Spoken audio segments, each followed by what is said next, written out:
नमस्कार, जनशोध न्यूज़ में आपका स्वागत है।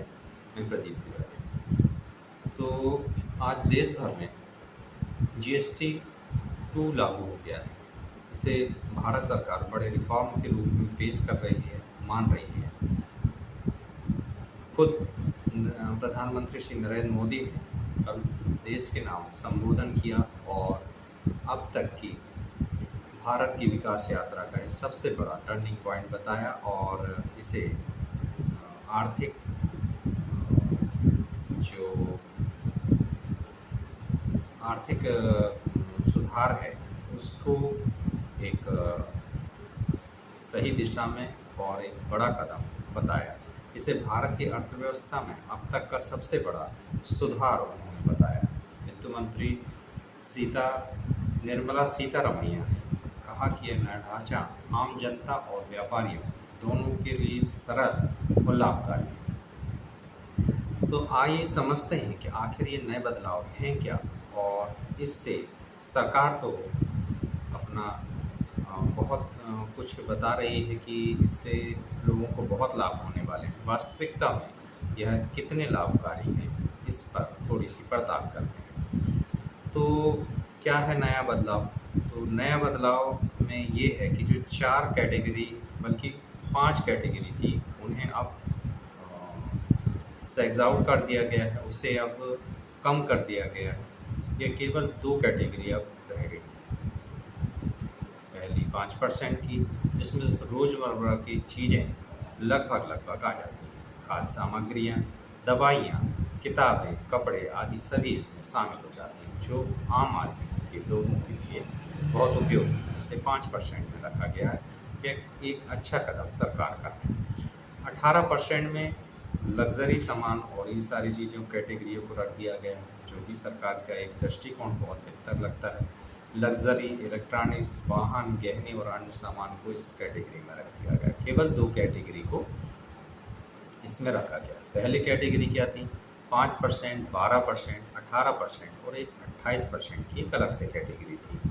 अब यह घटाकर केवल 2 कर दी गई है और बाकी स्लैब खत्म कर दिए गए।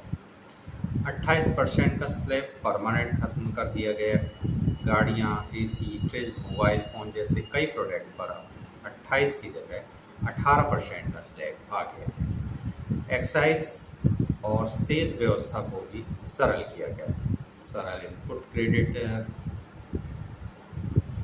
टैक्स क्रेडिट छोटे व्यापारियों के लिए एक अच्छा कदम हो सकता है और इससे एमएसएमई के लिए कागजी कार्रवाई 40% तक कम हो सकती है। इनवॉइस मैचिंग की प्रक्रिया भी आसान कर दी गई है, जिससे छोटे व्यापारियों को अधिक लाभ होगा, क्योंकि बड़े व्यापारी तो वैसे भी सीए वगैरह हायर करके इन सारी चीज़ों को बड़े आसानी से कर लेते थे। हालांकि आसान उन्हें भी नहीं था, मगर फिर भी वे कर लेते थे।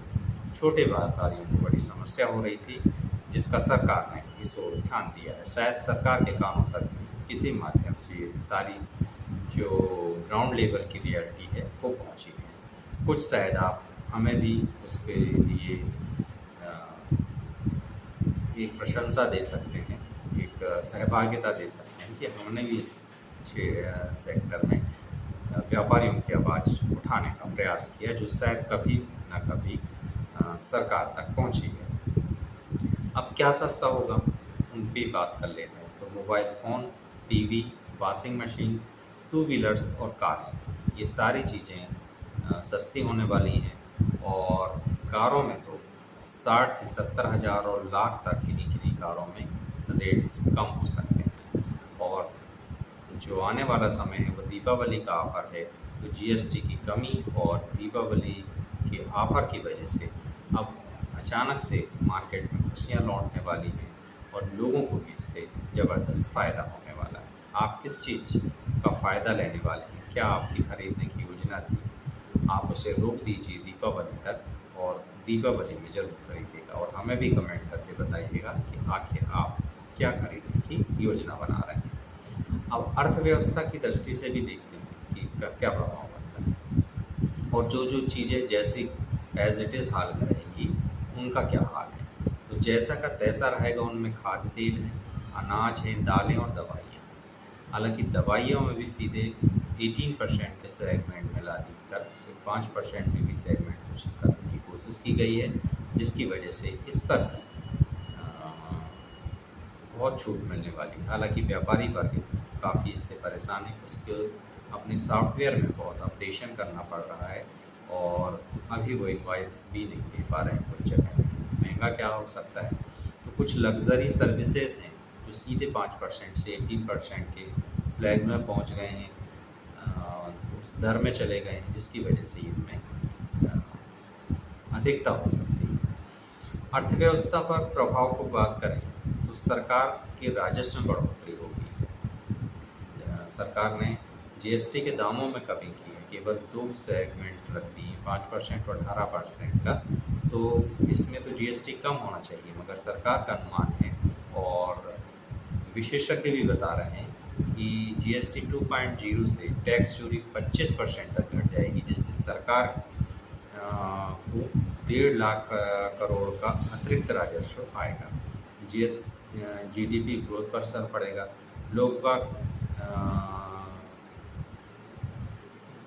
जो जीएसटी के फ़ायदे हैं उसे अपने व्यापार में लगाएंगे और जिससे ग्रोथ बढ़ेगा, मार्केट में पैसा आएगा। नीति आयोग की रिपोर्ट के मुताबिक टैक्स संरचना सरल होने से 2026 में जीडीपी ग्रोथ में 0.7% की अतिरिक्त ग्रोथ देखने को मिलेगी, जो कि कम अंक नहीं है, एक बड़ा फिगर है। उपभोक्ता बचत CRISIL की स्टडी के अनुसार शहरी परिवारों को औसत 1200 से 1800 प्रति माह की बचत हो सकती है, जिससे उनका अच्छा खासा बजट कम हो सकता है। और अगर इसे राजनीतिक और सामाजिक पहलू पर भी देखने का प्रयास करें तो सरकार इसे जीएसटी बचत उत्सव के रूप में प्रचार प्रसार कर रही है। निश्चित रूप से इसका लाभ उसे मिलने वाला है, क्योंकि वैसे भी बीजेपी का जो वोटर बैंक है वो मध्यम वर्ग है, जिसके लिए ये जीएसटी की छूट मायने रखती है, उसके लिए इतना पैसा मायने रखता है। इसे वो इस नाम से प्रचारित भी कर रहे हैं ताकि त्योहारी सीजन में जनता को राहत महसूस हो और उस राहत का कहीं ना कहीं फ़ायदा सरकार तक भी और बीजेपी तक भी पहुँचे। विपक्ष का आरोप है कि 18% दर से कई सर्विस सेक्टर महंगे हो जाएंगे, जिससे मिडिल क्लास पर बोझ पड़ेगा। विपक्ष अपने तरीके की राजनीति कर रहा है ताकि इस जीएसटी के घटौती और इसमें गिरावट की वजह से सरकार को बीजेपी को जो लाभ होने वाला है उस पर वह कैसे कुठाराघात करता है, इस पर वह एक्सरसाइज कर रहा है। कौन कितना सफल होता है ये बात की बात है, मगर आज की डेट में जो उपभोक्ता है, जो मिडिल क्लास है और जो पूरा देश का उपभोक्ता वर्ग है, उसे ज़बरदस्त फ़ायदा होने वाला है। इससे इनकार नहीं किया जा सकता। सामान्य रूप से देखा जाए तो एक घर के बजट में मंथली अगर देखा जाए तो 1,500 से 2,000 का फ़र्क आ जाएगा।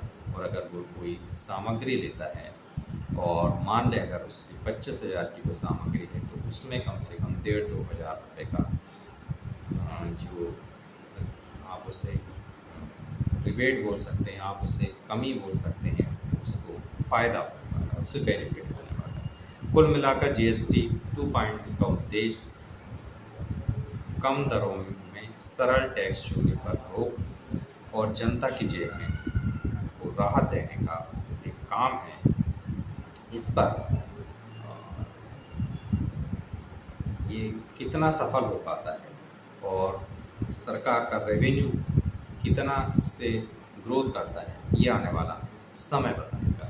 बहरहाल इस दीपावली के उत्सव में एक और उत्सव जीएसटी उत्सव मनाने का आपको मौका मिला है। आपको बहुत बहुत शुभकामनाएं। आप जो भी चीज़ ले रहे हो वो आपके और आपके परिवार के लिए सुख समृद्धि ले आए, यही हमारी कामना है। इस पूरे जीएसटी के उत्सव पर अगर आपकी कोई राय है, अगर आप कुछ बात कहना चाहते हैं, ऐसी जो आप हमसे कहना चाहते हैं और ऐसी जो आप सरकार से कुछ कहना चाहते हैं, तो नीचे कमेंट पर ज़रूर बताइएगा ताकि हम बातों को भी शामिल कर सकें, क्योंकि हमारे लिए पत्रकारिता का मतलब है आपकी आवाज़, ना कि बेखौफ पत्रकारिता और बुलंद आवाज़ को चुनना चाहते हैं तो लाइक और सब्सक्राइब करना ना भूलिएगा। देखते रहिए जनसुख। नमस्कार।